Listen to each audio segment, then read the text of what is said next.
Hey guys, welcome back to Some Dev Dude, and today we are going to look at setting up an environment to allow us to do some cybersecurity or hacking related labs. So we're going to do a few things today. We're going to download and install VirtualBox, which will allow us to run a virtual machine, and I'll explain what a virtual machine is in a second. And then we're going to download Kali Linux and set up Kali Linux, and I'll also explain what Kali Linux is briefly just in a little second. So what is a virtual machine? A virtual machine is a guest operating system within another operating system. So for my PC, I run Windows, and then in order to do some of the cybersecurity training and stuff I do as a hobby, I create a virtual machine that runs a different operating system, and that's run within a container using a software called VirtualBox, which is provided by Oracle. So this allows us to use a different operating system such as Kali Linux or even other operating systems like other Linux or other Windows distributions within another computer or another operating system. So we don't have to have a bunch of computers in order to do something specialized like use Kali Linux. So moving on to what is Kali Linux. Kali Linux is a Debian based operating system. Debian is just another operating system that Kali is built on top of, so it extends a lot of the functionality. And then what Kali Linux gives us is a plethora of pre-installed cybersecurity related tools, including Burp Suite, Metasploit, and there's a bunch of tools, and I don't know all of them. But what I'll do in the future is go through the tools, or the main tools, and explain what they are in another video. Okay, so let's jump in. I'm just going to close my spreadsheet, or not spreadsheet, PowerPoint there. And I'm going to go to a website, virtualbox.org, and I'm going to the downloads page. If you want to find it, you can go to virtualbox.org and click on download. I will provide direct links to the download page for VirtualBox in the description below. And then from here, you want to go through and look for what operating system you want to install on. So if you're running a Windows machine, you want to click on Windows, and obviously if you're running a Mac OS X and a few other ones there, I'm going to click on Windows Host, click download. I've already downloaded this before. This isn't the first take of this video. And then if you are actually downloading it, you click save. I'm going to click cancel because I've already got it. Then Kali Linux. So Kali gives you a few options to install on. There's your bare metal, so basically if you're using Kali as the only operating system on your computer, you can use bare metal. You can do some cool thing called live boot, where you basically run a computer off a USB stick using the computer's resources like a CPU. That's a lot of fun, but it's not the most performant. The one we are actually interested in is virtual machines, because we are using VirtualBox, which allows us to directly import a pre-existing image of Kali Linux. I'm going to click on this one. And again, I'm going to leave links in the description below. And a couple of things to remember. Well, the main thing is the default credentials are Kali/Kali, so username is Kali, password is Kali. Not the most secure thing, but if you're running in a virtual machine, it's protected by the password for your computer, because if you got a password for your computer, and if you don't, put a password on your computer. But that's the default credentials. I leave it as is, because if they've got access to my computer, it's looking at a virtual machine, which I do labs on, is not really my concern. They can get access to my other personal data. One piece of information you need to remember is your computer operating system, and if it's a 64-bit or a 32-bit machine. So the way you can figure out if your operating system is 32 or 64-bit is you can go over to your file browser, open one up, and you click right-click on this PC and click on Properties. And then that will show you information about computer. So my computer's named Revision PC because I'm running ReviOS, which is a cutback version of Windows. You can see my processor. You can see how much RAM I've got. Might be a good idea to keep that in the back of your mind. But the one we're looking for at the moment is the system type, which is 64-bit operating system and an x84-based processor. So heading back to the download page, click on 64-bit if you need to. If you need to go to 32-bit, click on that one, but we're going 64. And there's a few ways to download it. So we're not going to worry about VMware. VMware is a different type of virtualization software. We're using VirtualBox because it's free.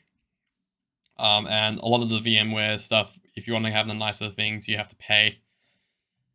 So VirtualBox, you can either click on this arrow, downward facing arrow of the line to direct download, or you can use a torrent. I'm going to use a torrent because I find it's a much easier and nicer experience. So you click on torrent, and then it should pop open. There we go. And as you can see, not my first take, so it's not the first version of this. So from here, we're going to wait for the downloads, or if you were downloading, wait for the downloads to finish. This one might take a while because it is 3.8 gigabytes. But after that, we can install. So let's head to my, oh, that's not what I wanted to do. Let's head to my downloads file. And we're going to just delete these two to clean it up. But you can see here's my VirtualBox install that I've downloaded today. And my Kali I've got from a month or so ago. This one's already the latest, so there's no point me downloading a newer version when I already have the latest version. And the newer version doesn't exist. So I'm going to double click on VirtualBox. And prepare to install. This is a page describing what's going to be happening. We're installing VirtualBox. The custom setup I leave alone. I don't modify any of this. And because of that, I'm not going to tell you to do anything because I have no idea what it does. But I leave it as it is.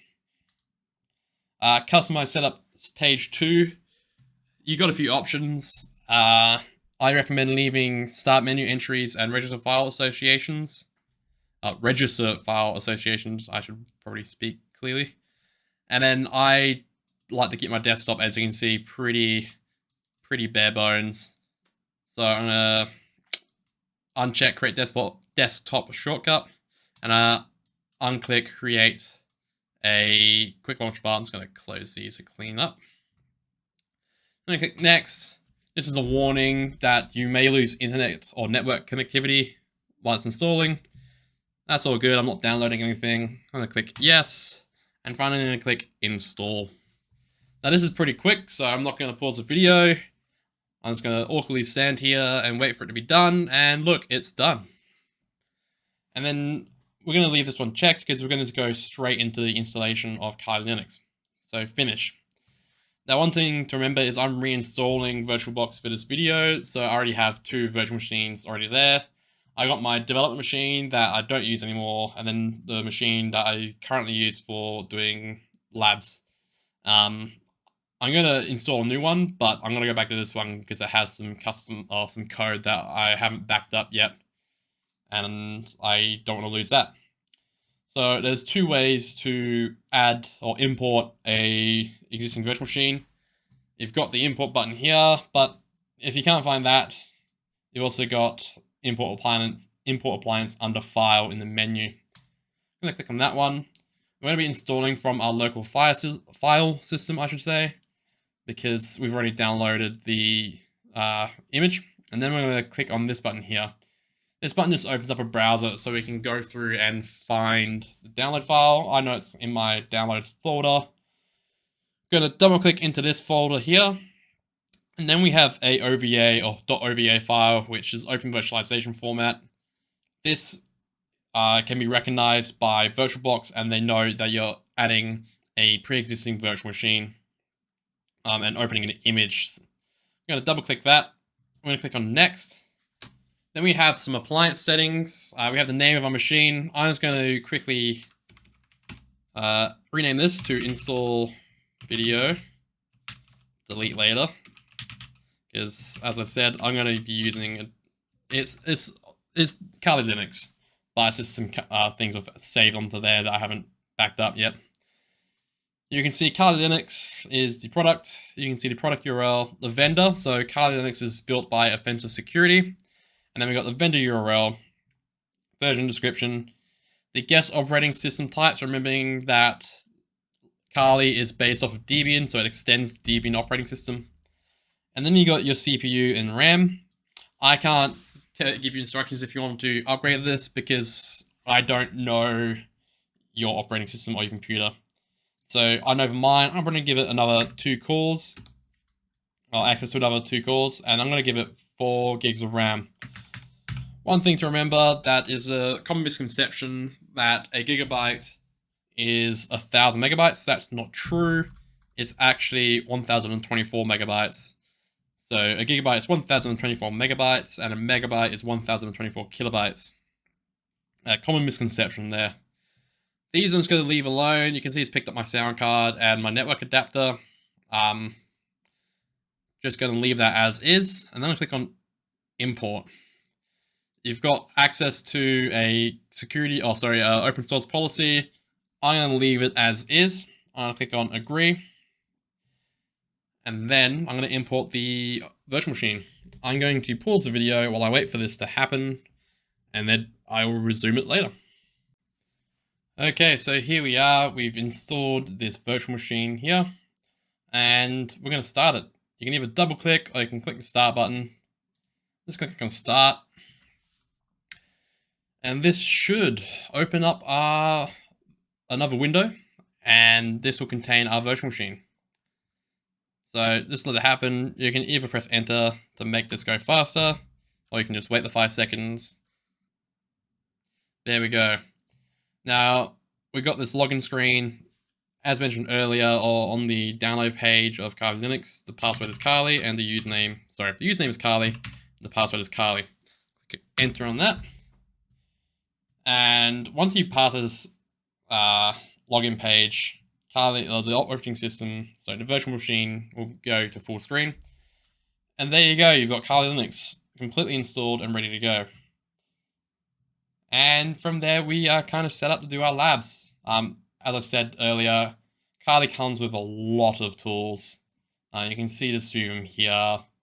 So you got stuff for vulnerability analysis, Nmaps, quite nice, quite fun tool. Burp Suite will be using a lot for the Portswigger Academy, because that's their product that they use, or they create.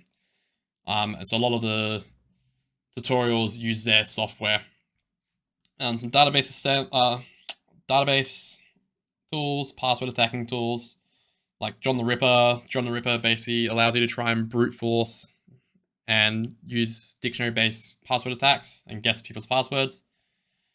You got some fun things to attack wireless networks, reverse engineering, so trying to figure out what code does, or software does, and then, yeah, as I said, a bunch of tools.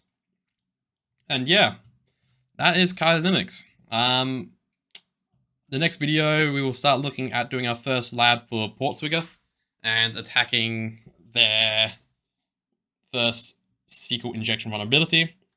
And in that video, we'll also include how to get set up with Portswigger. Or I might split it out. Who knows? Haven't made up my mind yet today. Anyway, guys, thank you for joining this video, joining us for this video. Hope you enjoyed that. Again, any questions or comments, leave them in the comment section below, and hope to join you next time. Thanks.